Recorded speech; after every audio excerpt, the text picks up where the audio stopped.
Ekonomi di zaman sekarang tentunya lagi kurang jelas banget guys ya. Bisa dibilang kita nggak bisa benar-benar tahu gitu.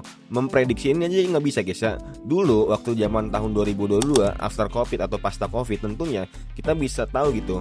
Sebulan kemudian market sedang apa. Sebulan 2 bulan kemudian kira-kira penjualan kita bakal naik atau turun. Nah 6 bulan kemudian kira-kira penjualan kita bakal naik atau turun. Nah itu udah bisa diprediksi tuh. Udah bisa kita tebak-tebak sesuai dengan record kita sebelum-sebelumnya. Tapi sekarang gila, lu bisa ngebayangin mungkin lu kalau misalnya lu penjual atau lu pengusaha, lu bakal ngerasain kalau misalnya kita itu nggak bisa memprediksi 6 bulan atau sebulan kemudian, karena daya beli masyarakat itu semakin menurun gitu. Dan kenapa hal itu bisa terjadi? Halo guys, welcome in Bang Ari Jonong. Jadi kali ini gue sharing kalian bagaimana cara kita untuk survive sampai tahun 2030 dan juga ke depannya.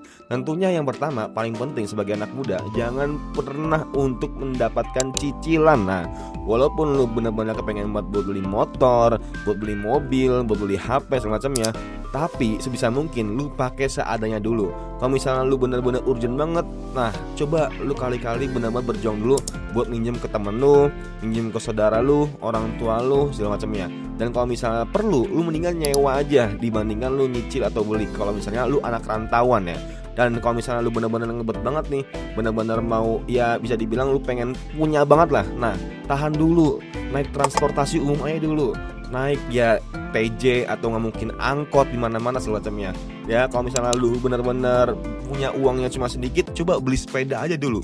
Nggak salah kok ketika lu lagi ke kantor, lu malah beli sepeda itu nggak salah ya. Dibandingkan lu benar-benar beli motor yang bagus, motor yang berguna, tapi lu dalam keadaan mencicil di zaman sekarang. Nggak ada yang tahu sebulan kemudian lu akan di PHK atau enggak. Yang kedua tentunya jangan sampai lu ngutang. Tentunya zaman sekarang banyak orang-orang yang lagi minjem utang. Ya alasannya itu buat tutup lubang, gali lubang. Apalagi yang mereka itu pasutri baru ya, yang mana mereka itu mungkin mereka uangnya itu habis gitu buat biaya pernikahan.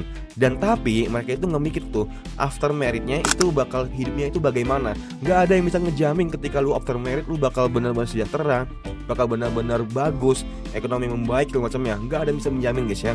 Justru ketika lu after marriage tentunya bakal banyak percobaan, bakal banyak ujian, dan gimana caranya lu berdua bisa menanganinya dengan baik ya guys ya. Dan ketika tentunya lu kalau sebagai anak muda tentunya jangan puas terhadap penghasilan lu walaupun lu cuma satu. Nah jadi zaman sekarang tentunya udah banyak lah anak muda yang udah punya penghasilan 2, 3, 4 income padahal guys ya. Mau itu dari kerjaan utama, kerjaan sampingan, freelance segala macamnya. Makanya gue udah sering bilang gitu ke teman-teman gue, kalau misalnya punya pekerjaan pertama atau pekerjaan utama zaman sekarang itu agak susah buat hidup. Karena apa? Gila cuy, sekarang udah mahal banget guys ya. Minimal lu pengen makan di Jakarta 15.000 lah atau 20.000 lah. Nah kalau misalnya lu bisa ngerensin atau hitung-hitungan, lu sebulan buat biaya makan aja itu 1,8. Belum transportasi, bensin, kuota semacamnya. Makanya gak cukup kalau misalnya lu untuk survive cuma satu income aja. Banyakin income aja guys ya. Kayak misalnya lu mungkin konten, atau gak lu mungkin jualan, reseller, dropshipper segala macamnya.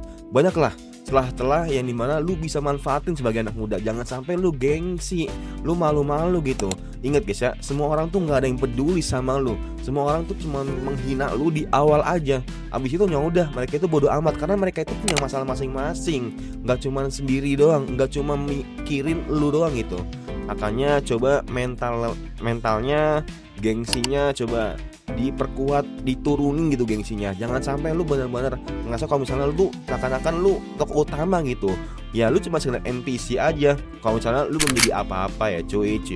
Nah yang keempat tentunya zaman sekarang lu harus bener-bener kurangin pengeluaran yang gak penting. Contohnya apa? Kayak misalnya lu traveling, atau gak mungkin lu foya-foya, atau gak mungkin lu yang seharusnya itu sehari bisa makan di mall, tapi lu ya mungkin pendapatan lu berkurang macamnya. Nah jadi lebih baik lu makan di pinggir jalan aja yang setidaknya itu gak membengkak dari pengeluaran lu. Dan yang terakhir tentunya jaga kesehatan, baik itu dari fisik dan juga mental. Ini penting banget guys ya. Cuma lu punya uang banyak tapi lu malah sakit-sakitan, lu malah stres, lu malah depresi dan macamnya. Ingat, kalau misalnya lu udah punya uang banyak, kalau misalnya lu sakit-sakitan, ujung-ujungnya apa? Uang yang lu kerjakan, uang yang lu hasilkan itu malah bisa dibayar cuman lewat rumah sakit, atau bisa bilang ya yang harusnya itu buat masa depan lu, ya malah lu malah masuk rumah sakit gitu. Makanya sebisa mungkin lu sebulan atau nggak seminggu sekali lu olahraga, lu mungkin jalan kaki, jaga pola makannya, pola tidurnya, semacamnya. Jangan sering bergadang segala macamnya. Apalagi lu mumpung masih muda, jaga badan lu, jaga sel-sel tubuh lu. Jangan sampai lu merasa kalau misalnya diri lu akan sehat sampai 50 tahun kemudian ya cuy. Mungkin itu aja guys menurut gua. Menurut kalian gimana? Gimana sih cara kita biar survive gitu di tahun 2026 sampai tahun 2030 nanti? Coba tulis aja di kolom komentar. Semoga bermanfaat and next time. Bye. Sisanya bisa lu baca sendiri aja.